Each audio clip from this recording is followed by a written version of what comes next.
हाजिर हूं मैं अपूर्वा सिंह और आप देख रहे हैं इंडिया न्यूज उत्तर प्रदेश उत्तराखंड। आज की बड़ी बहस होगी कांग्रेस का असली चेहरा, उनको आतंकी लगते हैं भटके हुए युवा। अब तक जांच में यह साबित हो गया है कि डॉक्टर उमर नबी ने साजिश के तहत लाल किले के पास व्यस्त सड़क पर आत्मघाती हमला किया और मारा गया। साथ में मारे गए 15 निर्दोष और मासूम लोग, 20 से ज्यादा लोग घायल भी हुए हैं। उमर का एक वीडियो भी सामने आया है जिसमें वो फिदायीन हमला, जिसे वो खुदकुशी नहीं बल्कि मार्टरडम ऑपरेशन बता रहा है। यानी उसने लाल किले के पास धमाके की पूरी प्लानिंग पहले से की हुई थी। इतने सारे सबूतों के बाद भी कांग्रेस सांसद इमरान मसूद को आत्मघाती धमाके में मारा गया उमर आतंकवादी नहीं लगता। इमरान मसूद को उमर सिर्फ भटका हुआ नौजवान लगता है। उमर के साथ ही व्हाइट कॉलर टेरर मॉड्यूल में शामिल सभी आतंकवादियों को उमर भटका हुआ नौजवान, इमरान मसूद यहां पर भटका हुआ नौजवान बता रहे हैं। यानी इमरान मसूद को आतंकवादी घटना में भी हिंदू मुसलमान दिख रहा है। इमरान मसूद ही क्यों, कांग्रेस नेता हुसैन दलबई, जम्मू कश्मीर के मुख्यमंत्री उमर अब्दुल्ला, पीडीपी अध्यक्ष महबूबा मुफ्ती जैसे कई मुस्लिम नेताओं के बयान यही बताते हैं। इन्हें आतंकवादी हमले में मारे गए आम लोगों की चिंता नहीं है, आतंकवादियों के गुनाह पर पर्दा डालना है, अपने वोट बैंक की चिंता करना है। एक तरफ इमरान के बयान पर सियासी बवाल मचा है तो दूसरी तरफ यूपी सरकार में मंत्री रघुराज सिंह ने मुस्लिमों को लेकर एक बयान दिया है जिससे तूफान मच गया है। उन्होंने कहा कि जितना अधिक पढ़ा मुसलमान है वो उतना बड़ा आतंकवादी है। साथ ही उन्होंने मुस्लिम यूनिवर्सिटी को आतंकवादियों का अड्डा बताया है। इतना ही नहीं, उन्होंने एएमयू में जांच की मांग तक कर डाली है। आज उसी मुद्दे पर हम चर्चा करेंगे, लेकिन उससे पहले एक रिपोर्ट आपको यहां पर दिखाते हैं।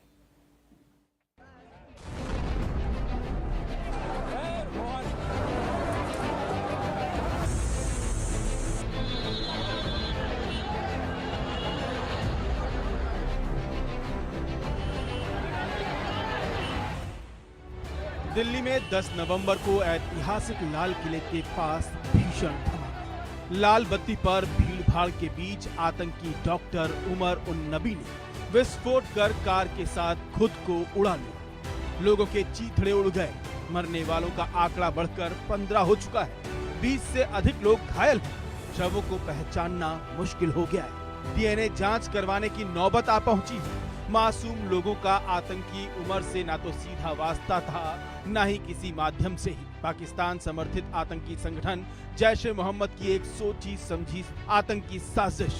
प्लानिंग के तहत भीड़ के बीच आत्मघाती धमाका। कांग्रेस सांसद इमरान मसूद को मामूली बात लगती है। इमरान मसूद पढ़े लिखे आतंकवादी डॉक्टर उमर नबी को भटका हुआ युवा बता रहे हैं। इमरान मसूद ने कहा, दिल्ली धमाके के हमलावर भटके हुए युवा, आप मासूम लोगों को मार रहे हैं, ये इस्लाम नहीं सिखाता।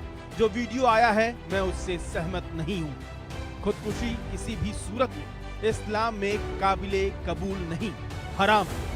देखिए, जो वीडियो आया है, मैं उस वीडियो से बिल्कुल सहमत नहीं हूँ क्योंकि वो इस्लाम की तस्वीर सही पेश नहीं करता है। और ये जो कहा जा रहा है कि साहब उसने फिदायीन हमले को जस्टिफाइड कर रहा है, खुदकुशी हराम है। खुदकुशी किसी भी सूरत में इस्लाम के अंदर नहीं है, जायज नहीं है। आप खुदकुशी कर रहे हो, अपने साथ इनोसेंट लोगों को मार रहे हो, तो वो इस्लाम की तस्वीर नहीं है, ना वो इस्लाम का रास्ता है। वतन के साथ मोहब्बत करना हमें हमारा इस दीन सिखाता है। तो आप ऐसे काम करके, ऐसी बात करके जो वतन के खिलाफ हो और उसको इस्लाम से हाथ जोड़ने का काम करें, उसका इस्लाम से कोई लेना देना नहीं है। और ये भटके हुए लोग हैं, इन भटके हुए लोगों की बात से इस्लाम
कर विभत्स मौत देने वाला आतंकी उमर और साजिश में शामिल तमाम आतंकी कांग्रेस सांसद इमरान मसूद को भटके हुए युवा दिख रहे हैं। तो फिर इमरान मसूद को बताना चाहिए कि आतंकवादी होता कौन है।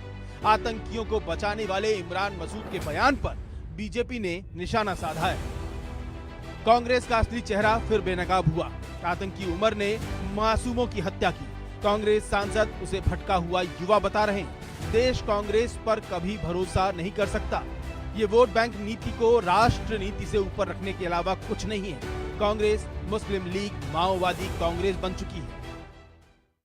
देखिए, एक तरफ तो आज एक वीडियो आया है जिसमें कि किस प्रकार से दिल्ली ब्लास्ट का जो मास्टरमाइंड आतंकी था वो सुसाइड बॉम्बिंग को जायज़ ठहरा रहा है, जस्टिफाई कर रहा है, और दूसरी तरफ उसी दिन पर स्पिन डॉक्टर ऑफ टेरर की तरह काम करते हुए इमरान मसूद कांग्रेस पार्टी के सांसद बोलते हैं कि ये भटके हुए युवा है।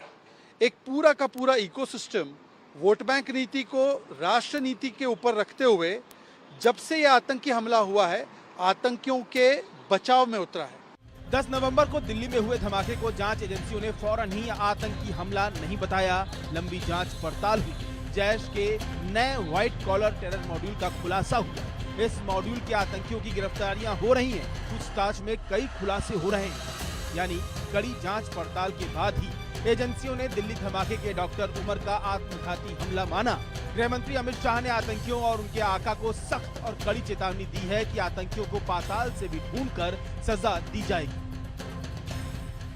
आतंकवादी कहीं पर भी छुपे हो, कितनी भी मजबूत तरीके से उनको छुपाने की व्यवस्था की हो, हमारे जवानों ने, हमारे सुरक्षा बलों ने ये तीनों ऑपरेशन के माध्यम से ये तय कर दिया है कि आपको दुनिया में कहीं पर भी छिपने की जगह नहीं मिल सकती। भारत की सुरक्षा फोर्स, भारत की सुरक्षा एजेंसियां पाताल से भी ढूंढकर आपको आतंकवादी कृत्य का दंड देने के लिए कृत निश्चयी। इमरान मसूद जिन्हें भटके हुए युवा बता रहे हैं, जानते हैं इनकी खतरनाक प्लानिंग क्या थी। एनआईए की जांच में बड़ा खुलासा हुआ है। हमास की तरह ड्रोन और रॉकेट हमला करना चाहते थे आतंकी। भीड़ भाड़ वाली जगहों पर ड्रोन रॉकेट से हमला, अधिक से अधिक लोगों को मारने की साजिश थी। उमर के दोस्त जसीर बिलाल उर्फ दानिश ने किया खुलासा। जसीर छोटे ड्रोन हथियार बनाने में माहिर है। ड्रोन हथियारों को मॉडिफाई करने की तकनीक जानता है। इमरान मसूद ही नहीं, कांग्रेस नेता हुसैन दलवई ने भी दिल्ली धमाके को लेकर विवादित बयान दिया था।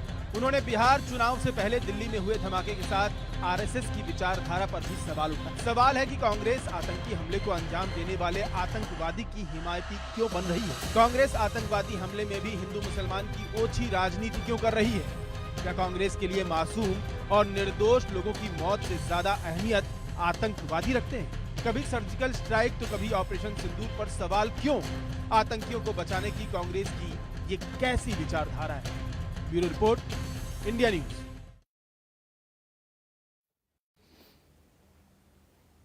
चलिए, तो ये रिपोर्ट आपने देखा और समझा कि किस तरह से एक पक्ष यहाँ पर आतंकवादियों के लिए अभी भी आंसू बहा रहा है और उन्हें भटका हुआ युवा कह रहा है। आज उसी विषय पर हम चर्चा करेंगे। चर्चा करने के लिए कुछ खास मेहमान हमारे साथ जुड़ गए हैं कि करके उनका पहले आपसे परिचय करवाते हैं। अपर्णा दीक्षित जी हमारे साथ जुड़ चुकी हैं, प्रवक्ता है बीजेपी पार्टी से। अपर्णा जी, बहुत स्वागत है आपका।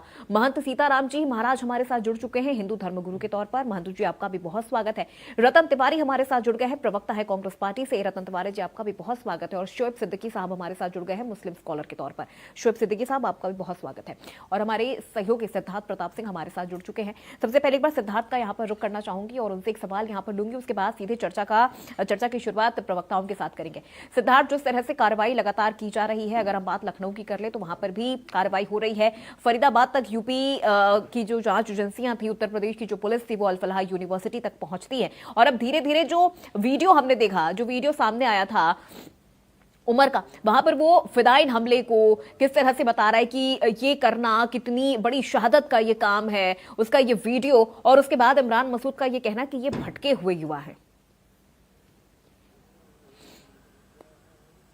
देखिए बिल्कुल ताबड़तोड़ छापेमारी की जा रही है। एटीएस और ये जो जांच एजेंसियां ताबड़तोड़ छापेमारी की जाए। लखनऊ में भी ताबड़तोड़ छापेमारी की गई। चारबाग से लेकर होटल, सहारनपुर, देवबंद, सब जगह ताबड़तोड़ छापेमारी की जा रही है। और आपको बता दें लगातार लोगों की गिरफ्तारी हो रही है। आज तो शाम तक भी कई लोगों की सहारनपुर से गिरफ्तारी की गई। और आपको बता दें डॉक्टर आदिल, उसके कई सहयोगी, जो उसके पास एक डायरी मिली, कहीं ना कहीं उसमें 150 नंबर, तो कहीं ना कहीं ताबड़तोड़ छापेमारी की जाए। लखनऊ से लेकर पूरी तरीके से सहारनपुर तक लगातार छापेमारी की जा रही। लेकिन इमरान मसूद का ये जिस तरीके से बयान है, इसको लेकर कहीं ना कहीं लोग अब काफी नाराजगी है लोगों के अंदर। आम लोग भी इससे काफी नाराज है। आज हम ग्राउंड जीरो पे थे तो लोग लगातार ये सवाल उठाए थे, ये कैसे हुआ है, ये कैसे ये कह सकते हैं ये गुमराह है, लगातार पूरी तरीके से साजिश कर रहे थे, तो निर्दोष लोग मारे गए हैं। पर उनके पक्ष में बोलना चाहिए। आपने इस बयान देकर कहीं ना कहीं लोगों में काफी गुस्सा देखने को मिल रहा है। पूर्वा लोग काफी नाराज हैं। लोगों का ये सवाल है कि जो कोई फिदायीन हमले को जस्टिफाई कर रहा है वो कैसे कहीं ना कहीं गुमराह हो सकता है। सीधे सीधे ये आतंकवादी है जिसका काम केवल आतंक फैलाना। इनकी कोई न धर्म है न कोई जाति है। लेकिन इस तरीके से कांग्रेस सांसद के बयान के बाद लोगों में काफी गुस्सा देखने को मिल रहा। लखनऊ की बात कर ले, खास करके लखनऊ के आम लोगों में इसको लेकर काफी गुस्सा है। ठीक है, राजनीतिक पार्टियां इस पर सवाल उठा रही है और सवाल उठाना भी चाहिए।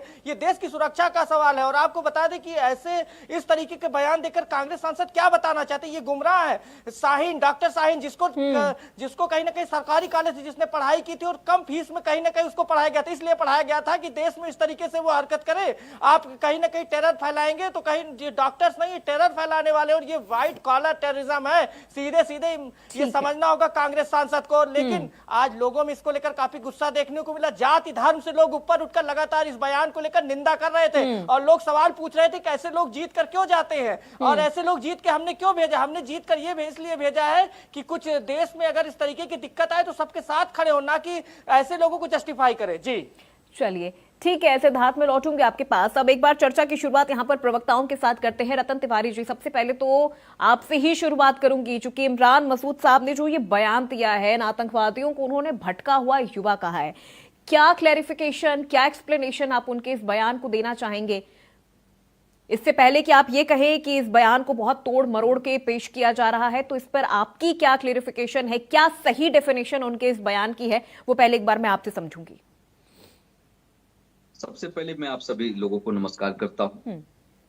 देखिए, कांग्रेस के सांसद इमरान मसूद जी ने जो कहा है, अगर उनके बयान को अगर आप पूरा देखेंगे और समझेंगे तो आप लोगों को लगेगा कि वो आतंकवाद का समर्थन नहीं कर रहे।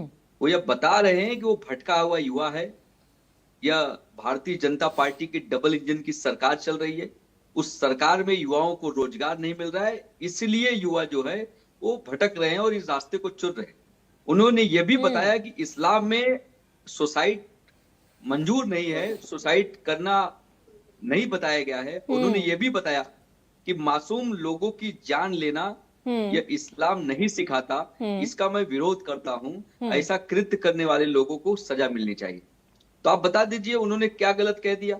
मैं भी अगर कहूं तो मैं भी कह रहा हूं कि वो भटके हुए लोग हैं, आतंकवाद को चुन रहे हैं। उनका कोई मजहब नहीं है, कोई धर्म नहीं है, कोई जात नहीं है। सरकार उन्हें फांसी की सजा दे दे, कांग्रेस पार्टी सरकार के साथ है। लेकिन सरकार को भी चौकन्ना रहने की जिम्मेदारी है। आपके भारत के अंदर पुलवामा में इतने बड़े हादसे हो जाते हैं, पहलगाम में इतने बड़े हादसे हो जाते हैं, दिल्ली के लाल किले में ब्लास्ट हो जाता है, तो आपकी जो खुफिया एजेंसियां हैं वो कहाँ है? प्रधानमंत्री की जो चौकीदारी है वो कहाँ गायब है? प्रधानमंत्री की जो सुरक्षा एजेंसियां हैं वो कहाँ है? तो सवाल उठता है और सरकार से सवाल पूछना चाहिए। लेकिन यह बीजेपी के लोग अपने ही सरकार से सवाल नहीं पूछते, वो विपक्ष से सवाल पूछते हैं। तो देश को मैं बताना चाहता हूं कि देश के लोग, आप समझदार हैं, आप बताइए कि देश की सुरक्षा की जिम्मेदारी किसकी है? इस देश की जो हमला हुआ है, जो ब्लास्ट हुआ है, उसकी जिम्मेदारी किसे लेना चाहिए? वो आप समझदार हैं, आप समझ सकते हैं। ठीक है, चलिए रतन तिवारी जी, दो चीज आपने यहां पर कही। मैंने आपसे इस पूरे विषय पर इमरान मसूद जी के बयान का एक्सप्लेनेशन ये कहकर आपसे ये मांगा था कि ताकि बाद में आप मीडिया पर आरोप ना लगाए कि मीडिया इस बयान को देखिए बहुत तोड़ मरोड़ के पेश कर रही है। लेकिन आपने तो सर पूरा ही बेड़ा गर्क कर दिया। मुझे तो लगा कि आप कुछ तो उनको डिफेंड करेंगे, लेकिन आप ये कह रहे हैं कि बीजेपी के राज में अगर युवाओं को नौकरी नहीं मिल रही तो युवा आतंकवादी बन जाएंगे। बहुत से युवा हैं। एक मिनट रतन जी, आपकी पूरी बात मैंने सुनी सर, प्लीज एक मिनट। बहुत से युवा हैं सर जिनको नौकरी नहीं मिल रही है, क्या करे? हथियार उठा ले वो। आतंकवादी अरे बन जाए लेकिन वो? झूठे वादे, नहीं नहीं, अपूर्वा वो जी, झूठे तो वादे सर क्यों किए गए? आतंकवाद बनना ये कौन सा ऑप्शन है? आतंकवादी हमने- बनना ये कौन सा ऑप्शन है? अगर आपको रोजगार नहीं, नहीं मिल रहा हमको- है, आप किसी कारणवश रोजगार नहीं पा रहे हैं, अगर आपको नौकरी नहीं मिल रही है, तो क्या आपके पास इसके अलावा कोई दूसरा ऑप्शन नहीं है पेट पालन करने के लिए, अपना भरण पोषण करने के लिए? क्या आपके पास इसके अलावा कोई और स्किल नहीं है? आप आतंकवादी बन जाएंगे। अपूर्वा और जी, देखिए, सिर्फ और आप सिर्फ ये जबरदस्ती चुनिंदा, उस भाषण सिर्फ को ये मेरे मुंह में चुनिंदा आप डाल रही हैं। नहीं मैं सर, आपको एक मिनट clear रतन करता जी, हूं। रतन जी, मैंने सर यह सिर्फ नहीं ये कहा कि चुनिंदा, उन्हें आतंकवादी बन ये जाना कुछ चाहिए। चुनिंदा लोग, नहीं, नहीं, ये नहीं, कुछ चुनिंदा मैंने लोग यह ही नहीं क्यों कहा कि आतंकवादी उन्हें बने? आतंकवादी और बन जाना चाहिए। ये सर क्या ये बेरोजगार थे रतन तिवारी जी? नहीं, क्या ये बेरोजगार वही थे? कह रहा ये हूं, अच्छे मैंने ये खासे नहीं कहा। डॉक्टर थे सर, अच्छे खासे डॉक्टर थे, भाई, इनको कैसे किसी ने भटका दिया? मैं वही तो कह रहा हूं कि मैं ये नहीं कह रहा हूं कि उन्हें आतंकवाद बन जाना चाहिए। हम तो यह कह रहे हैं कि इस्लाम में यह कबूल नहीं है। इस्लाम में यह नहीं बताया गया है किसी मासूम की जान ले लेना, आई एग्री सुसाइड विथ कर यू, लेना। I agree with you. Islam नहीं सिखाता है, कोई धर्म नहीं सिखाता है सर, कोई धर्म नहीं सिखाता है कि आप किसी की जान ले लें, कोई धर्म नहीं सिखाता। बिल्कुल बिल्कुल बिल्कुल, मैं उससे एग्री कर रही हूँ सर। ये बयान लेकिन इमरान मसूद जी ने भी आप- दिया था, मैं उससे भी एग्री कर रही हूँ कि इस्लाम हो मैडम- चाहे कोई भी धर्म हो, वो इस तरह से आपको किसी की जान लेना नहीं सिखाता, ना मैडम, अपनी मैं आपसे जान देना कह रहा हूं सिखाता ना। है। लेकिन जो ये मैडम, मैं युवा है आपसे कह रहा हूं सर, ना जिनको कि जिनको जो इमरान जितनी- मसूद साहब सो कॉल्ड भटके हुए युवा कह रहे हैं, ये बेरोजगार भी नहीं थे, ये गरीब नहीं मैडम, मैं तो थे, वही ये कह रहा बेरोजगार हूं नहीं कि थे, ये गरीब नहीं थे, ये मुस्तैदी मजबूर से नहीं थे। आप हमसे सवाल पूछ रही हैं, क्योंकि सर इस तरह का उसी बयान आपकी मुस्तैदी पार्टी से के नेता दे आप रहे भाजपा हैं, से भी इस तरह सवाल का बयान पूछिए। आपकी पार्टी के नेता क्यों दे रहे हैं? नहीं नहीं, भाजपा से भी सवाल पूछिए ना। उन्होंने कि एक आपकी- बार भी आपकी उन्होंने चौकीदारी एक बार में भी फ्लड इस कैसे हमले हो रहे हैं? में मारे आपकी गए लोगों के चौकीदारी बारे में में तो हमले नहीं कैसे पूछा हो सर। रहे हैं? आपकी उन्होंने चौकीदारी एक में बार भी इस जवानों की हमले में जान मारे चली जा गए रही है, आप युवाओं के बारे में नहीं नागरिकों की पूछा। जान चली जा रहे हैं। आपको सवाल भाजपा से पूछना चाहिए ना कि आपकी चौकीदारी आखिर मिनट। क्या हो गई है। एक मिनट सर, आपसे सवाल मेरा था, ये बयान इमरान मसूद जी ने दिया था, ये बयान बीजेपी के किसी प्रवक्ता ने या बीजेपी पार्टी के किसी नेता लीडर ने नहीं कहा था। तो मैंने बीजेपी बता तो दिया ये ना। कह रही है कि सर हम तो पाताल से खोज के बाहर निकालेंगे अगर कोई आतंकवादी जो इसमें शामिल होगा, हम तो उसको पाताल से खोज के निकालेंगे। सरकार लेकिन की वो यहाँ ना तो जिम्मेदारी है। मरने वालों पर उंगली उठा रहे हैं, बीजेपी ना तो वो ये कह रहे हैं कि ये जिन्होंने मारा है ये भटके हुए युवा है। सर भटका हुआ युवा, मैडम, ये वही कांग्रेस पार्टी है, अफजल गुरु को फांसी पे लटकाने वाली कांग्रेस है। यह वही कांग्रेस है, कसाब को बीच चौराहे पे फांसी पे लटका दी। ये कांग्रेस पार्टी है, किसी को बख्शती नहीं है। लेकिन भारतीय जनता पार्टी राजनीति कैसे की जाती है, राजनीति का फायदा कैसे उठाया जाए, चलिए मैं इस पर भी आती हूँ, मैं इस पर भी आती हूँ। ठीक है, ये वही कांग्रेस पार्टी है सर जिसने बटला हाउस एनकाउंटर 2008 को फेक एनकाउंटर कहा था, जबकि सुप्रीम कोर्ट और दिल्ली हाई कोर्ट ने इस एनकाउंटर को असली और वैध माना। अब रुक जाइए रतन तिवारी जी, अब प्लीज रुक जाइए सर, अभी रुक जाइए, नहीं अभी रुक जाइए सर। अफजल गुरु 2001 संसद हमला, कांग्रेस के नेताओं ने सर सार्वजनिक मंचों पर यह कहा था कि हमें अफजल की फांसी पर शर्म है। ये वही कांग्रेस है जिसने कहा था हमें अफजल की फांसी पर शर्म है। थोड़ा उनको मौका दे दीजिए। सिमी एक मिनट सर, रुक जाइए। भाजपा की प्रवक्ता बनकर हमसे भाजपा सवाल नहीं पूछेंगी तो सर, अच्छा नहीं। अब आप मुझे अगर आप भाजपा की प्रवक्ता कहें, अगर आप मुझे आप इस चीज वो के तो लिए आरोप दिख रहा लगाएं है। सर, मुझे अब कोई तो फर्क दिख नहीं रहा पड़ता, है। मुझे कोई फर्क नहीं वो तो पड़ता। दिख लेकिन रहा है। आतंकवादियों को भटके हुए युवा कहने वालों को सर मैं यहां डिफेंड नहीं करने दूंगी। मैं इस चीज को डिफेंड नहीं करने दूंगी कि अगर युवा भटक गया है तो वो आतंकवादी बन जाएगा। और जो ये आतंकवादी थे जिन्होंने हमला किया, वो कहां से भटक गए थे सर? ना तो वो गरीब थे, ना तो वो बेरोजगार थे, ना तो वो अनपढ़ थे, ना तो वो उनके साथ कुछ ऐसा अत्याचार हुआ था कि वो बन गए आतंकवादी। सर वो प्रॉपर तरीके से एक व्हाइट कॉलर टेरर मॉड्यूल चला रहे थे, वो नौकरी पेशा थे सर, डॉक्टर थे, डॉक्टर जिनको हमारे देश में भगवान कहा जाता है सर, धरती का, वो डॉक्टर थे। चलिए ठीक है, मैं लौटूंगी आपके पास, मैं लौटूंगी सर। अभी बहुत सारे सवाल है। अपर्णा दीक्षित जी, भटका हुआ युवा कैसे कह सकते हैं इमरान मसूद साहब? ये कैसे भटक गए? बीजेपी नौकरी नहीं दे रही है तो ये आतंकवादी बन गए। देखिए, सबसे बड़ी बात तो अपूर्वा जी ये है कि देश की आन बान शान लाल किला, जहाँ से आजादी भारत के बाद झंडा फहराया जाता है, जहाँ सशस्त्र सेना बल सलामी परेड देता है, उसके बाद फिर ये इस तरीके का बयान और इस तरीके की बड़ी घटना और इस तरीके की इतनी बड़ी मात्रा में वो पदार्थ मिलना और बता देना कि देखिए हम सब कुछ है, लेकिन हम जिहादी हैं। हम सब कुछ है, पढ़े लिखे, हमें तो कोई भी सुविधा दे दो, लेकिन हम तो जिहादी ही रहेंगे। आज तो कांग्रेस के सांसद इमरान मसूद को शर्म आनी चाहिए, और पूरी कांग्रेस के उन लोगों को शर्म आनी चाहिए जो यहाँ पर बैठ के डिबेट कर रहे हैं। ऐसे लोगों को डूब करना चाहिए जो डिफेंड कर रहे हैं और ये कह रहे हैं कि बेरोजगारी के चक्कर में आतंकवादी बन जाना चाहिए। सीधे सीधे डिफेंड करने का कोई और तरीका आज रतन जी को ढूंढ लेना चाहिए था। बड़ी ही मुझे आज निराशा हुई रतन जी के इस बयान से, क्योंकि मैं रतन जी को हमेशा एक अच्छा वक्ता समझती हूँ, एक अच्छा प्रवक्ता समझती थी, लेकिन आज तो आपने हद ही कर दी। रतन जी, थोड़ा सा डिफेंड करने का तरीका आपने ये एक्सेप्ट कर लिया होता कि उनको ये गलत तरीके से बयानबाजी दी है। कांग्रेस का इससे कोई किनारा नहीं। कई बार ऐसा होता है कि प्रवक्ता बोल जाते हैं लेकिन वो कह देते हैं उनका निजी बयान है। आपने अगर ये भी कर दिया होता तब भी। आज आपने ये साबित कर दिया कि कांग्रेस में एक धड़ा ऐसा है जो कांग्रेस में आतंकवादियों को पनाह देता है, आतंकवादियों के समर्थन में खड़ा रहता है। देश में इतनी विभत्स घटनाएं हो जाती हैं और उसको छोटी बता के इसलिए कर दिया जाता है ताकि देश में एक मुस्लिम समुदाय के लोगों में आक्रोश न फैल जाए, मुस्लिम समुदाय के लोगों में ये ना पहुंच जाए कि हाँ, कुछ लोग हैं जो जिहादी मानसिकता के साथ इस देश में काम कर रहे हैं, इस देश के खिलाफ काम कर रहे हैं। आपको ये इमरान मसूद जी क्या बाहर से पैसे लेते हैं इसलिए बयान दे रहे हैं? क्या ये कांग्रेस के कुछ लोग इसमें पैसे लेते हैं इसलिए ये बयान दे रहे हैं? अगर आपको ऐसा लग रहा है कि बेरोजगारी बढ़ रही है, इसका मतलब आप पैसे लेते हैं, इसलिए आप ये बयान दे रहे, कल को आप भी पैसे लेने लग जाओगे और आतंकवाद को समर्थन करने लग जाओगे, और आप आज कर रहे हो, आप भी पैसे लेकर रखते हो। रतन जी, मुझे जरा बताओ, मैं तो आपसे ये कहती हूँ। दूसरा मुझे एक बात बताइए, पहले बोल लीजिए और कुछ बोल लीजिए। अफजल गुरु के बारे में बोल रहे थे, सुप्रीम कोर्ट के आदेश के बाद कौन उसका पैरवी कर रहा था? कांग्रेस ही तो कर रहा था, याकूब मेनन का कौन कर रहा था? आप बताइए। और मुझे बताइए, नक्सलियों को शहीद का दर्जा कौन देता है? आपकी पार्टी के लोग देते हैं ना। ये अचानक से ये जो वोट बैंक की राजनीति बचाने के लिए जो आप कूद पड़ते हो, आपको ये भी नहीं मालूम देश के हित में कौन से बयानबाजी। संसद भवन पे आतंकवादी हमला हुआ था, सरकार किसकी थी? बीच में मत बोलिए। आतंकवादियों को कंधा छोड़ने कौन गया था? जिन्ना के मजार पे माथा टेकने कौन गया था? अभी रुक जाइए रतन तिवारी जी, रुक जाइए। आपको शर्म आनी चाहिए। आइए, अभी शर्म आएगी।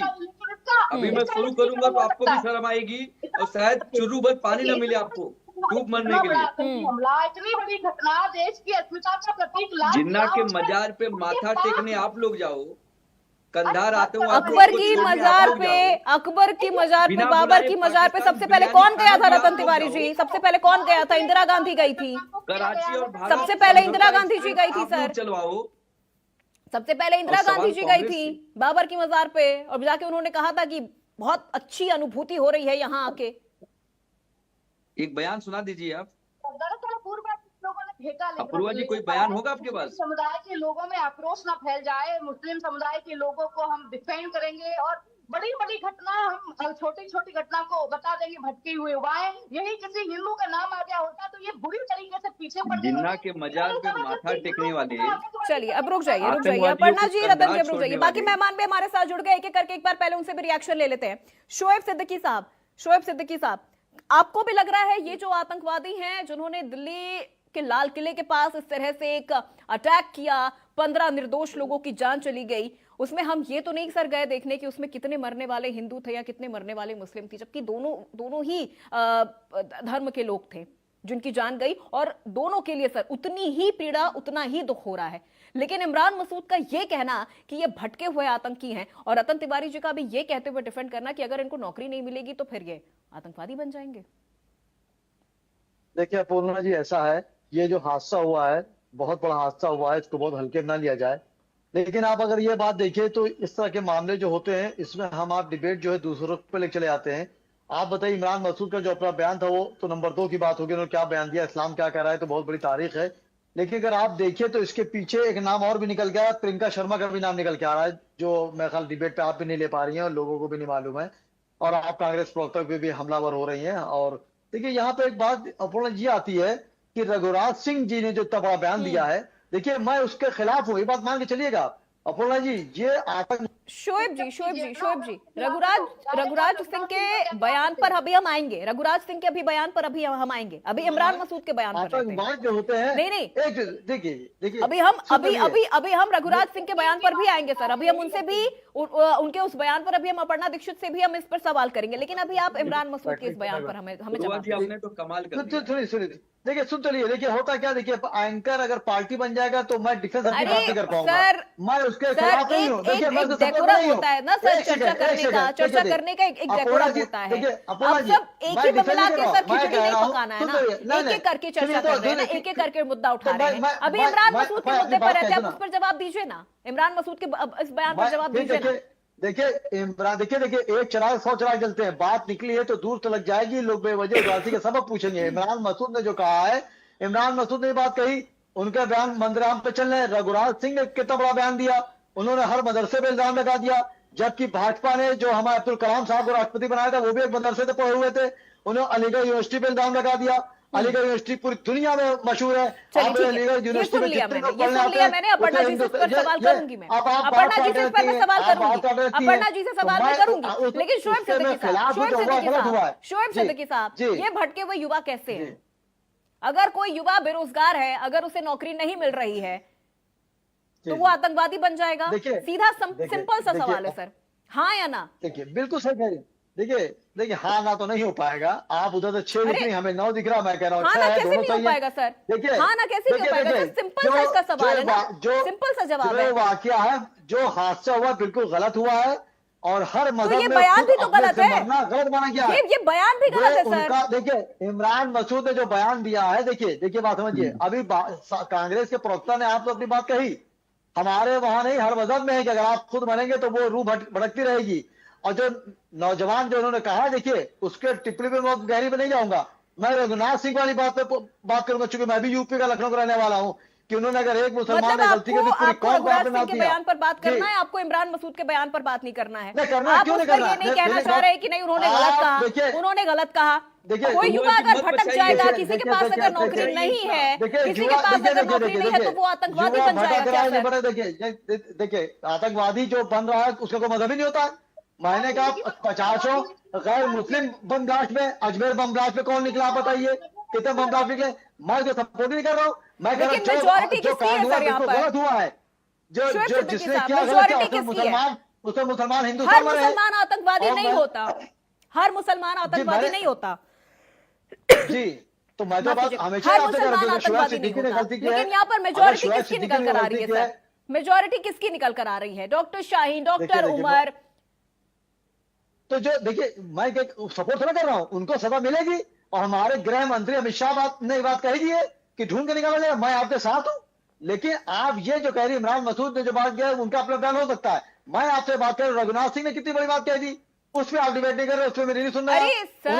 हर मदरसों में आप समझ नहीं पा रहे, आप समझ नहीं पा रहे सर। एक एक करके मुद्दा उठा रहे हैं। अभी हम इमरान मसूद के बयान पर बात कर रहे हैं, रघुराज सिंह के बयान पर भी मैं आऊंगी ना कि उन्होंने कैसे ऐसे कह दिया। सवाल मैं लूंगी अपर्णा जी से, सवाल मैं लूंगी अपर्णा जी से, वो इस पर जवाब देंगी। चलिए ठीक है। महंत जी माफी चाहूंगी, बहुत देरी में सर आपके पास आ रही हूं मैं। क्या रिएक्शन है आपका इस चीज को लेकर? अगर कोई युवा भटक जाएगा, अगर उसके पास नौकरी नहीं है, अगर उसके पास अपना जीवन यापन करने के लिए कुछ भी नहीं है, तो क्या आतंकवादी बनना उसके लिए एकमात्र ऑप्शन है? एकमात्र रास्ता उसके पास यही है कि वो आतंकवाद अपना ले? देखिए कांग्रेसियों की विचारधारा रहा है, इमरान मसूद जी स्वयं आतंकवादी को पालित पोषित करने वाले हैं, स्वयं आतंकवादियों से जुड़े लोग हैं। अगर इनकी जांच उच्च स्तरीय होगा तो स्वयं आतंकवादी निकलेंगे। ये देशद्रोही हैं, राष्ट्रद्रोही हैं। राष्ट्र पर इतना बड़ा जो है आघात पहुंचता है, जो है नरसंहार करने की जो है चेष्टा करता है, ऐसे जो है भारत की प्रभुता पर कुठाराघात होता है, उसके पक्ष में ये लोग खड़े होते हैं। ऐसे खुल करके नहीं बोल पाते हैं कि आतंकवादी था। ऐसे देशद्रोही राष्ट्रद्रोही को फांसी होना चाहिए, इससे जुड़े हुए लोगों को फांसी होनी चाहिए, ये बात नहीं बोलते। एक पढ़ा लिखा व्यक्ति को कहते हैं भटका हुआ है, एक जो है पढ़ा लिखा व्यक्ति डॉक्टर है, कोई इंजीनियर है, कोई प्रोफेसर है, सब देखिए साइन के जो है गाड़ी से जो है 47 पकड़ाता है। इनका कहना है कि मुसलमान ही आतंकवादी क्यों होता है? सभी मुसलमान आतंकवादी नहीं होते, लेकिन मुसलमान ही आतंकवादी क्यों होता है, इस्लाम को मानने वाले ही आतंकवाद क्यों होते हैं, इससे निश्चित रूप से जानिए कि ये देशद्रोही है। नहीं, लेकिन हम महंत लोगों जी, को महंत जी, हिंदू क्या इस्लाम अपने ये सिखाता है, इस्लाम ये सिखाता है कि किसी की जान लेना है? मुझे तो नहीं लगता कि कोई भी धर्म ये सिखाता हो कि आपको किसी की जान लेना है, वो बहुत रुआब का काम है। देखिए, इन लोगों के शुरू से प्रारंभ से ये ट्रेनिंग दी जाती है कि हमारे लिए, उनके लिए जो है हिंदू काफिर है, हिंदू को कत्ल करो, हिंदुओं को संहार करो, ये ट्रेनिंग दी जाती है। देखिए, मुस्लिम अलीगढ़ मुस्लिम यूनिवर्सिटी से पढ़े लिखे व्यक्ति क्यों आतंकवादी होते हैं? ये ऐसे विचारधारा जो निरंतर सनातन संस्कृति पर कुठाराघात करना, भारत की अस्मिता पर कुठाराघात करना, हिंदुओं को दहला देने वाले मुजम्मिल के पास ऐसे ऐसे जो है पढ़े लिखे व्यक्ति जो है 10 लाख लोगों की संहार करने की जो है विचारधारा करता है, ऐसी जड़ तैयार करता है जिससे एक बूंद से हजारों लोगों की जान जा सकती है। इस पे ये नहीं बोल पाते, खुले तौर पर इनको बोलना चाहिए, ये ओछी राजनीति नहीं करना चाहिए। ये ओछी राजनीति देश की अस्मिता पर कुठाराघात है, कतई बर्दाश्त करने योग्य नहीं। चलिए ठीक है महाराज जी, मैं लौटूंगी आपके पास। रतन तिवारी जी, अब अगर बीजेपी अगर इस हमले को राजनीतिक रूप दे रही है, जैसा कि बार बार विपक्ष कह रहा है, तो फिर यहां पर इमरान मसूद हो गए या फिर कांग्रेस के और भी सारे लीडर, वो इस आत्मघाती हमलावर को आतंकवादी क्यों नहीं कह पा रहे हैं? वो इसको भटका हुआ युवा इस शब्द से क्यों इसको इतना सजा धजा के संबोधित कर रहे हैं? सीधे सीधे कहे ना कि वो आतंकवादी था। देखिए मैडम जी, हमने आपके चैनल पे ये भी कहा कि अगर उन्होंने गलती किया है, अगर उन्होंने गुनाह किया है, उन्होंने पाप किया है, तो सरकार का काम है और कांग्रेस पार्टी सरकार के साथ खड़ी है, उन्हें फांसी पे लटका दो किसी भी चौराहे पे। पूरा विपक्ष इसका सपोर्ट करेगा, पूरा विपक्ष इसका समर्थन करेगा। लेकिन अगर हम भारतीय जनता पार्टी से सवाल पूछते हैं तो आप हमारी माइक को बंद कर दे रही हैं, आप हमारी आवाज को दबाने का काम करें। दूसरे साथी शोएब ने अगर रघुराज प्रताप सिंह की बात की तो आपने तुरंत उनको रोक दिया। अगर हमने जिन्ना की मजार पे भाजपा बताया कि भाजपा लोग गए थे जिन्ना की मजार पे माथा टेकने और आतंकवादियों को कंधार छोड़ने इन लोग गए थे, तो आपने मुझे भी बोलने नहीं दिया। आप अगर डिबेट करवा रही हैं तो आपको सबको सुनना पड़ेगा, विपक्ष को भी सुनना पड़ेगा और सत्ता पक्ष को भी सुनना पड़ेगा, तभी अच्छा लगेगा। नहीं तो मैं नहीं, शोएब भाई नहीं, पूरा दर्शक भी कहेंगे कि आप भाजपा की प्रवक्ता बनकर चैनल पे काम कर रही हैं। अगर आप भाजपा का समर्थन नहीं करेंगी तो हो सकता है आपकी नौकरी चली जाए। तो इसके लिए मैं कहता हूं कि आप निष्पक्ष, आप पत्रकार हैं, आपकी बड़ी इज्जत है, आपका बड़ा नाम है। अब 1 मिनट रुक जाइए, ठीक है अपर्णा जी, देखिए रतन जी, मेरी नौकरी जाएगी कि रहेगी? अगर चली भी जाएगी तो भी सर आतंकवादी तो नहीं बनूंगी।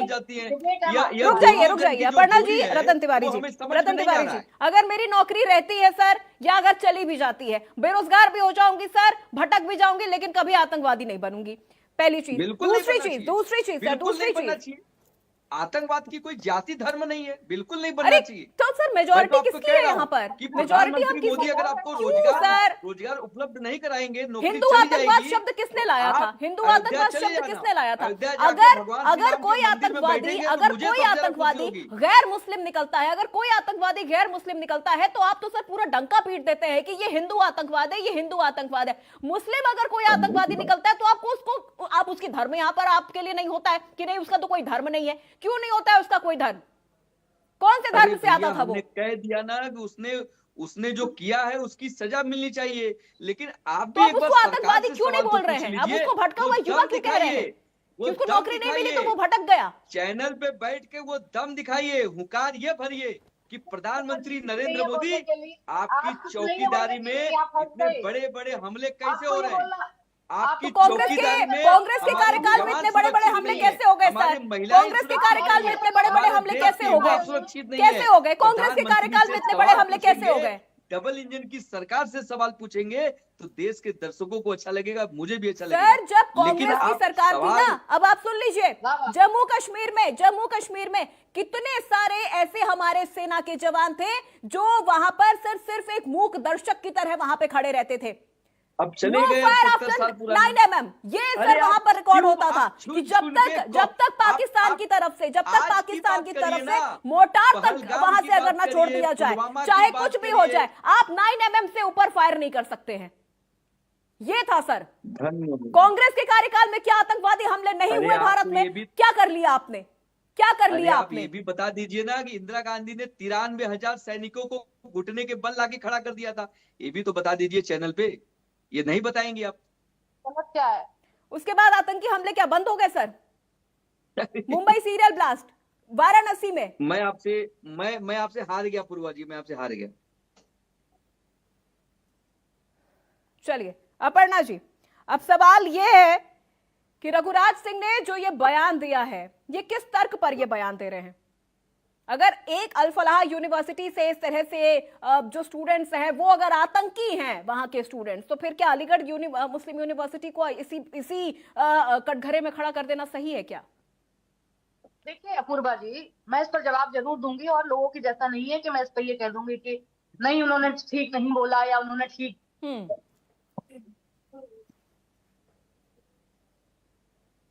बोला। इसको डिफेंड करना की बस है। ऐसे जहां पर आतंकियों के पहले से भी संबंध निकल के आ रहे हैं, ऐसी यूनिवर्सिटीज की हमें जांच होनी चाहिए वहां क्या पढ़ाई हो रही है। और ये बहुत अच्छा है कि हाँ, ऐसे लोग जहां उनकी मानसिकता ही बदल दी जाती है, ऐसी चीजों पर हमें निगाह रखने की जरूरत है। ये उन्होंने उससे संदर्भित बात को कहा है, इसको कोई कहने में बुराई नहीं है। और मैं भी कहती हूँ जहां जिहादी मानसिकता बनाई और पनपाई जाती हो, ऐसी स्थिति में ऐसी जगहों की जांच होना अनिवार्य है, क्योंकि ये देश की सुरक्षा का मामला है। मैं उनके बयान से इत्तेफाक रखती हूँ और मुझे से कहने में कोई गुरेज नहीं है। दूसरा मैं एक और पॉइंट बता देना चाहती हूँ, ये इमरान मसूद वही हैं जिनको ये तोहफा मिला है, लगातार कांग्रेस का टिकट मिला, फिर ये सांसद बन गए। इनको जो गुलदस्ते में तोहफा मिलता है ना, ये कह दिया था उन्होंने एक बार कि नरेंद्र मोदी जी की बोटी बोटी काट दूंगी, के बयान के बाद कांग्रेस ने उन्हें ऐसे करके तोहफा दिया है सांसद के रूप में कि देखो एक आदमी तो आया उनकी तरफ से बोलने वाला, और देखिए ऐसे लोग जो जिहादी मानसिकता रखते हैं उसके एवज में देखिए ऐसे लोगों को मैंने लाखों लोगों ने वोट दे के उन्हें सांसद बनाया है। आपके प्रधानमंत्री नरेंद्र मोदी से ज्यादा वोट से जीते हैं। ऐसी घटनाओं को देखिए नहीं कहा जा सकता है कि आप डिफेंड कीजिए। इसको निजी बयान बता देते तो रतन जी मैं समझ जाती कि आपके अंदर मादा है। आप अरे मैं निजी बयान क्यों बता दूं? आपसे कुछ नहीं अरे मैं आपके हिसाब से चलूंगा, आपके हिसाब से अपूर्वा जी चलेंगी, आपके हिसाब से एंकर महोदया चलेंगी, आपके हिसाब से हम नहीं चलेंगे। तो आप भी कह रहे होंगे, आप हमें मैसेज कर देंगे कि आप ये बोल दीजिए तो हम बोल देंगे। अरे अंदर से तो आप हमें मैसेज करेंगी तो हम आपके हिसाब से चलेंगे। ये अपूर्वा जी को आप मैसेज करिए, वो आपके हिसाब से चलेंगी, हम आपके हिसाब से नहीं चलेंगे। हम तो सवाल पूछेंगे और मजबूती से सवाल पूछेंगे, और अभी तो लड़ाई मजबूती से लड़ी जाएगी। रतन तिवारी जी आखिर कब तक इस तरह से सवाल ही पूछते रहेंगे सर? कभी पाकिस्तान से भी सवाल पूछ लीजिए कि उनके कितने ड्रोन गिरे, कभी पाकिस्तान से भी पूछ लीजिए कि उनके कितने सिपाही, उनकी कितनी सेना, उनके कितने आतंकी मारे गए, या सिर्फ संसद भवन में खड़े होकर सर सिर्फ भारत से ही सवाल पूछना है, भारत की सेना से ही सवाल पूछना है कि हमारे कितने ड्रोन गिरे? अरे प्रधानमंत्री मोदी पाकिस्तान बिना बुलाए चले जाते हैं बिरयानी खाने। आपके पास बिना बात के आप बतंगड़ बना रहे जा रहे हैं। इस बात बिना बुलाए बिरयानी खाने चले जाते हैं पाकिस्तान। और पाकिस्तान के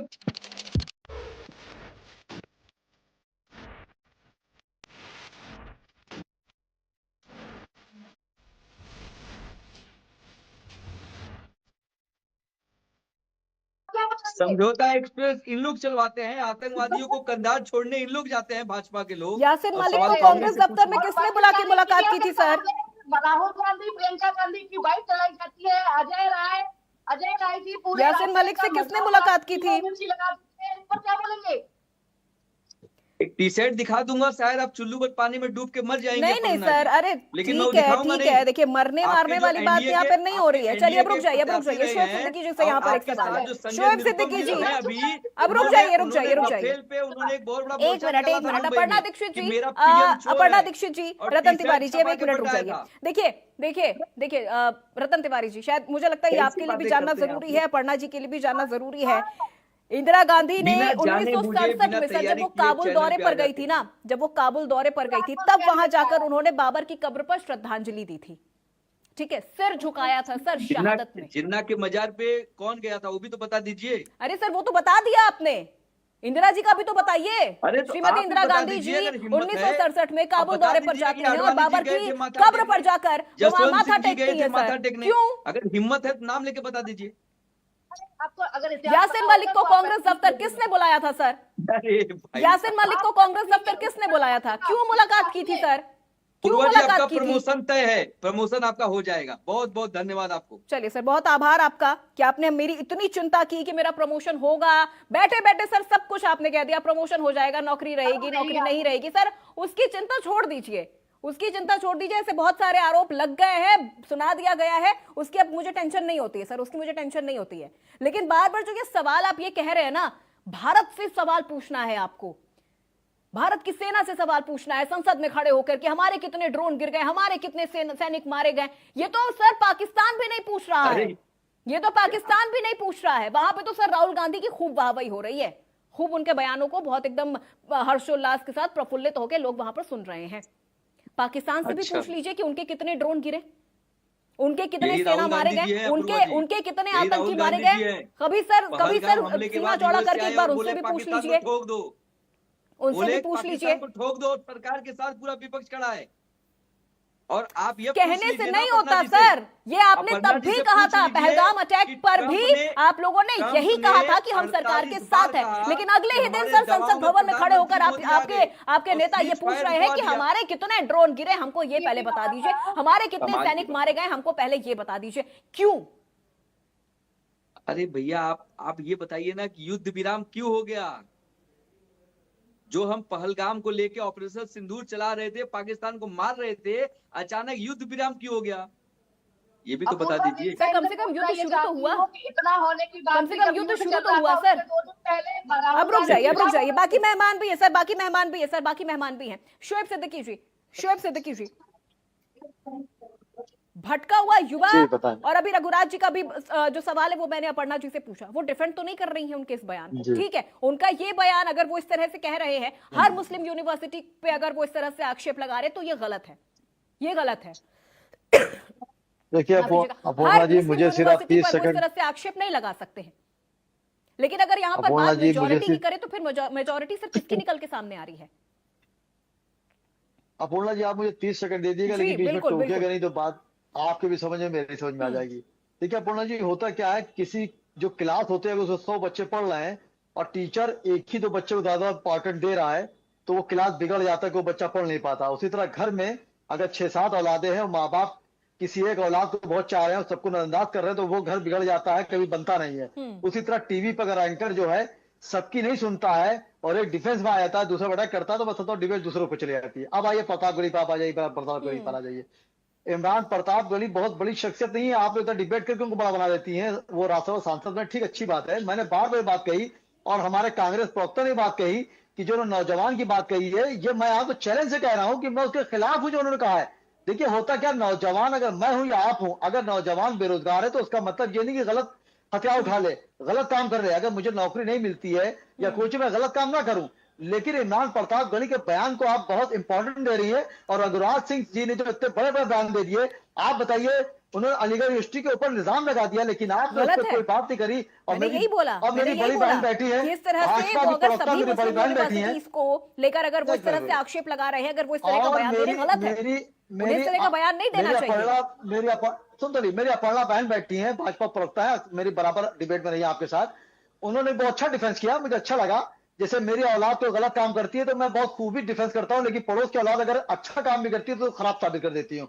देखिए दोनों बयान अपने अपने जगह पर देखा जाए तो गलत हो रहे हैं। लेकिन इमरान प्रताप ने जो एक बात ये कही कि इस्लाम में यह कि खुदकुशी करना हराम है, लेकिन उनका टेंशन आपने दूसरे रुख पे ले लिया। मैं ये नहीं कह रहा हूं कि अगर शोएब सिद्दीकी काम में मिला तो चोरी करने लगे, समझ नहीं पैदा होता। अब आपको मैं एक 30 सेकंड और दिएगा, काटिएगा बात और ना बुलवाइएगा। देखिए ये मुल्क जो है गंगा जमने की तहजीब है और ये संविधान से मुल्क चलता है। उसके खिलाफ शोएब साहब हो चाहे आप हो, कोई नहीं चल सकता। आप बताइए अजमेर शरीफ जहां मैं आजकल आया हूँ, ख्वाजा गरीब नवाज के वहां 90% मेरा हिंदू भाई ख्वाजा गरीब नवाज का दरगाह पड़ा हुआ है और उसकी मुरादें पूरी हो रही हैं। तो इस तरह ये मुल्क जो गंगा जमनी तहजीब है, अगर आप गौर करिए तो चंद सालों उसमें हिंदू मुस्लिम बढ़ता चला जा रहा है। आप देखिए दरगाह अजमेर शरीफ में मैं इस वक्त वहीं मौजूद हूँ, दरगाह गरीब नवाज के वहां, और वहां 90% हिंदू भाई मुरादें मांग रहा पूरी हो रही है, मैं उनकी मदद कर रहा हूँ, वो मेरी मदद कर रहे हैं। लेकिन इस तरह की सियासत बातें जो की आती है, मैं समझता हूँ मुल्क दो फाड़ में पड़ जाता है, और जो अच्छी चीज नहीं है। मैं देखिए एक चिपका कांग्रेस प्रवक्ता की बात मैं मानूंगा और आपको मानना पड़ेगा। इस मुल्क में अगर आप देखिए मरकजी हुकूमत भी है, वो भी बीजेपी की है, रियासती हुकूमत है वो भी बीजेपी की है, तो सवाल आपको डायरेक्ट उनसे करना चाहिए, ना कि शोएब सिद्दीकी से, ना कि हमारे रतन भाई से करना चाहिए। ये आप इंसाफ की बात करिए। इस देश ने पिछले कई सालों से आतंक का दंश झेला है, इसीलिए तमाम नेताओं को ऐसे शब्दों का इस्तेमाल नहीं करना चाहिए। बहुत जिम्मेदारी के साथ अगर वो आतंकवाद को लेकर कोई बयान दे रहे हैं ना सर, तो बहुत जिम्मेदारी के साथ उन्हें बयान देना है, या तो ना दें बहुत बेहतर है। लेकिन जिन लोगों ने अपनों को खोया है, चाहे हम दिल्ली ब्लास्ट की बात कर ले या इससे पहले भी दिल्ली में जितने ब्लास्ट हुए हैं या अन्य राज्यों में इस तरह से हमले हुए हैं, आतंकी हमले हुए हैं, पहलगाम की अगर हम बात कर ले, पुलवामा अटैक की अगर हम बात कर ले, तो जिन लोगों ने अपनों को खोया है ना सर, वो इसमें राजनीति नहीं देखते हैं। तो इसीलिए राजनेताओं को भी ना बड़ा सोच समझ के बयान देने की जरूरत है। ये मैं रघुराज सिंह के लिए भी बोल रही हूं, ये मैं इमरान मसूद के लिए भी बोल रही हूं। यहां पे मेरी तरफ से कोई पार्शियलिटी नहीं है कि रघुराज सिंह ने अगर इस तरह का बयान दे दिया तो मैं बड़ी उनकी वाहवाही करने लगूंगी, या इमरान मसूद ने इस तरह का बयान दिया तो मेरे सवाल सिर्फ उनके लिए होंगे। नहीं, बड़ा सोच समझ के बड़ी जिम्मेदारी के साथ सर बयान देने की जरूरत होती है। हर मुसलमान आतंकवादी नहीं होता, लेकिन मेजॉरिटी अगर हम यहां पर देखें तो फिर वो ऐसे ही आतंकियों की क्यों निकल के सामने आ रही है। ये ना तो भटके हुए थे, ये ना तो गरीब थे, ये ना तो बेरोजगार थे, ना तो ये देश के सताए हुए थे, देश की राजनीति से ये बिखरे हुए थे।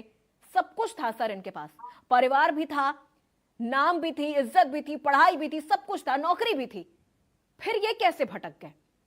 महंत जी, क्लोजिंग कमेंट सर आपसे ही शुरू कर रही हूं इस पूरे विषय को लेकर।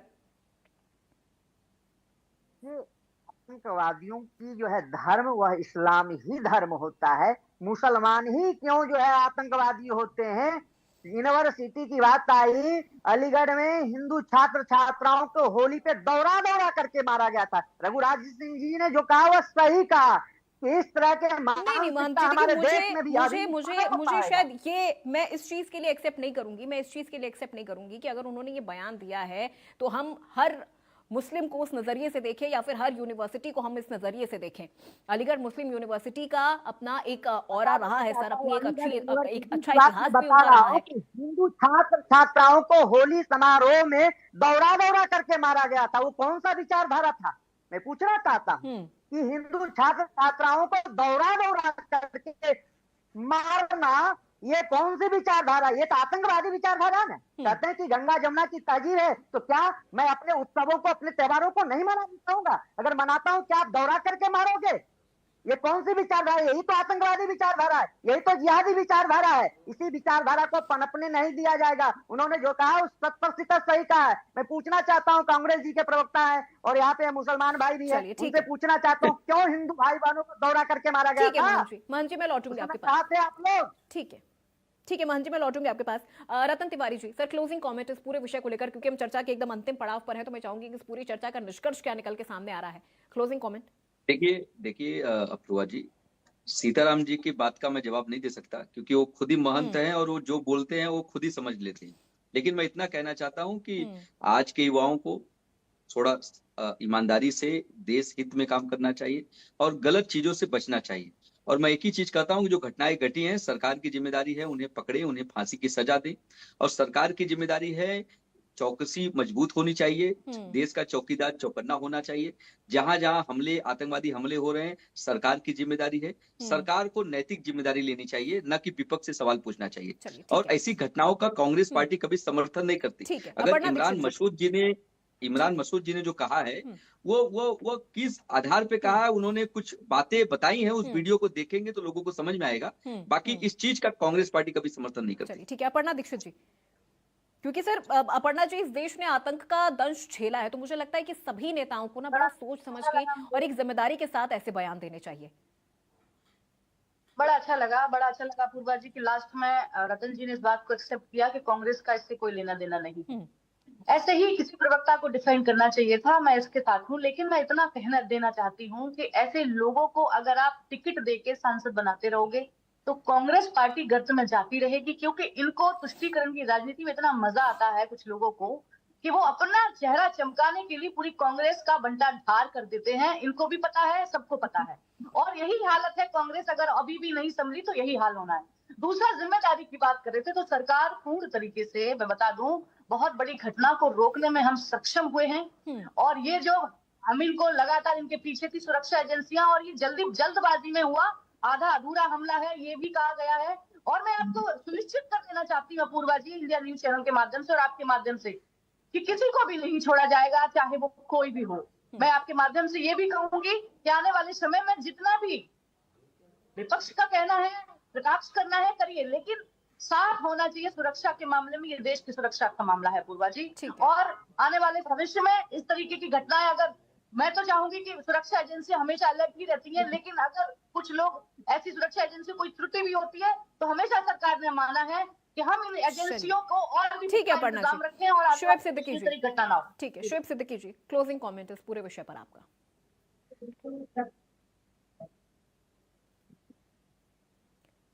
सर, आप अपना माइक अनम्यूट कर लीजिए।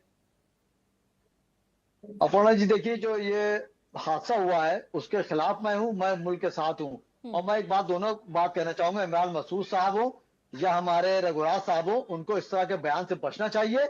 और मैं एक शेर जरूर करूंगा कि एक आरजू नहीं, हर आरजू तो ये है, लाकर जरा सी रख दो खाके वतन कफन में। ये हर मुसलमान का अपने मुल्क के लिए ये रोल है और किरदार है। लेकिन अगर शोएब सिद्दीकी ने गलती की है तो मैं समझता हूँ पूरी कौम को नहीं कहा जा सकता। अगर किसी गैर मुस्लिम ने बात कही तो सबको नहीं कहा जा सकता।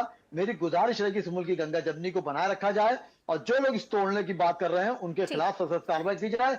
मैं मुख्यमंत्री, प्रधानमंत्री और खास करके गृह मंत्री अमित शाह जी के साथ हूं, जिन्होंने कहा को नहीं छोड़ा जाएगा, लेकिन निष्पक्ष जांच की जाए, और निष्पक्ष जांच में दोषी पाए जाए उनके साथ जुल्म ढाया जाए, और इस तरह गंगा जमनी तहजीब को मिटाने की कोशिश ना की जाए। क्योंकि हम पाकिस्तान बढ़ चुका, उसी का दर्द झेल पा रहे हैं, और उसी पाकिस्तान से बांग्लादेश बना, वही दर्द झेल पा रहे हैं। इसलिए मैं इस हिंदुस्तान के टुकड़े नहीं होने दूंगा। अल्लाह ना करे कोई बात होगी तो शोएब की लाश से गुजरना पड़ेगा, तब ये मुल्क में कोई ऐसी बात होगी। मैं मुल्क में पैदा हुआ हूं, मैं मर जाऊंगा, मैं मुल्क को जान दे दूंगा। बहुत माफी के साथ आपको यहाँ पर मैं रोकूंगी, लेकिन एक लास्ट सवाल यहाँ पर मेरे सहयोगी सिद्धार्थ से मैं यहाँ पर लेना चाहूंगी। सिद्धार्थ, देखिए, बहुत सारी चर्चाएं यहाँ पर हुई हैं। इमरान मसूद को लेकर भी ये कहा जा रहा है कि ठीक है, वो भटके हुए युवा थे जिस वजह से उन्होंने आतंकवाद का रास्ता अपना लिया है। अब उनके इस बयान को लेकर किस तरह की प्रतिक्रियाएं आम जनता की सामने आ रही है? देखिए, बिल्कुल इस तरीके के बयान देने के बाद कहीं ना कहीं लोगों में आज काफ़ी एक मायूसी देखने को मिली। देखिए, इमरान मसूद हो या फिर रघुराज सिंह हो, इस तरीके के बयान देने का ये वक्त नहीं। लगातार हमारी एजेंसियां हैं वो कार्रवाई कर रही हैं, और इस तरीके के बयान देकर लोगों में काफ़ी गुस्सा देख रहा था। जाति धर्म से ऊपर लोग कहीं ना कहीं गुस्सा था उनके अंदर। वो लगातार ये कह रहे थे, कैसे आप ये कह रहे हैं? ये डॉक्टर शाहीन जो एक डॉक्टर थी, आप समझ सकती, 1 साल से कहीं ना कहीं पूरी साजिश रच रही थी, गाड़ी खरीदती, हर चीज एक पूरी तरीके से एक साजिश के तहत काम करी। उम्र की बात कर ले, वो कह रहा फिदाइन हमला करना चाहिए। तो ये कैसे भटके युवा, देखिए, युवा भटका कैसे हो सकता है? ये लोग भटके हैं, ये तो कहीं ना कहीं व्हाइट कॉलर टेररिज्म के एक हिस्सा है। और आपको बता दें, डॉक्टर आदिल, इतने नाम है कि इसको डॉक्टर्स की पूरी गैंग, टेरर गैंग इन्होंने बना लिया। तो आप कैसे ये कह सकते? इस बयान को लेकर लखनऊ में खासकर लोगों में काफी गुस्सा था, आम लोग इससे काफी नाराज थे, और लोग सवाल पूछ रहे थे कहीं ना कहीं इमरान मसूद से कि ये कैसे भटके युवा है? ये लोग तो कहीं रोजगार था, इनके पास सब कुछ था। आप 1 साल से लगातार आ जा रहे हैं, रेकी कर रहे हैं, और पूरी तरीके से साजिश करता है, सवाल। और देखिए, सरकार ने भी कोई जल्दबाजी नहीं की। और बिल्कुल सवाल, देखिए सिद्धार्थ, सवाल बार-बार यहाँ पर यही उठ रहा है कि आखिर अगर ये भटके हुए युवा थे तो ये कैसे भटके हुए युवा थे? जब इनके पास सब कुछ था तो फिर ये किस चीज के लिए भटक गए? चलिए, बहुत शुक्रिया हमारे सभी मेहमानों का, सिद्धार्थ आपका भी हमारे साथ जुड़ने के लिए इस पूरी चर्चा में। और देखिए, अब यहाँ पर आज की बहस में एक चीज यहाँ पर साफ हो गई है, देश 2 हिस्सों में नहीं बल्कि एक सवाल में बंट चुका है। आतंक के लिए इतनी नरमी क्यों, और आतंकवादी को आतंकवादी क्यों नहीं कहा जा रहा है? क्यों उसे भटका हुआ युवा कहा जा रहा है? फिर उस चीज को इस तरह से डिफेंड किया जा रहा है कि अरे, उन्हें नौकरी नहीं मिली तो वो भटक गए, इनके पास तो सब कुछ था। और जब बार बार सवाल सुरक्षा एजेंसियों पर उठाया जाता है तो यहां मुझे लगता है सवाल उठाने वालों को भी एक चीज सोचने की जरूरत है। वो जो 3000 किलो जो एक्सप्लोसिव पकड़ा गया है, वो भी हमारी सुरक्षा एजेंसियों ने ही पकड़ा है। अगर सुरक्षा एजेंसियों को 100 में से 100 बार कामयाब होना पड़ता है, लेकिन आतंकियों के लिए सिर्फ एक मौका काफी होता है, और वो एक मौका यहां पर उन्हें मिल गया। इसे हम अपनी सुरक्षा एजेंसियों की चूक बिल्कुल भी नहीं कहेंगे, क्योंकि उसके पहले इतनी गिरफ्तारियां हुई हैं, उसके पहले इतने 300 किलो जो एक्सप्लोसिव पकड़े गए हैं, वो भी हमारी सुरक्षा एजेंसियों ने ही पकड़ा है। अगर वो ब्लास्ट होता, अगर वो इस तरह से जो 32 गाड़ियां तैयार की गई थी, अगर उनमें ब्लास्ट होता, तो फिर शायद ये जो कैजुअलिटी थी ये हम गिन भी नहीं पाते। तो फिलहाल यहां पर जनता को भी ये तय करना है कि वो यहां पर इस तरह के बयान देने वालों के साथ हैं या फिर वो उनके साथ हैं जो आतंकवाद में भले धर्म ना देखें, लेकिन आतंकवाद को आतंकवादी कहने की हिम्मत जरूर रखें। तो फिलहाल मेरे साथ आज इस चर्चा में बस इतना ही। प्रदेश की तमाम खबरों के लिए आप देखते रहिए इंडिया न्यूज उत्तर प्रदेश उत्तराखंड।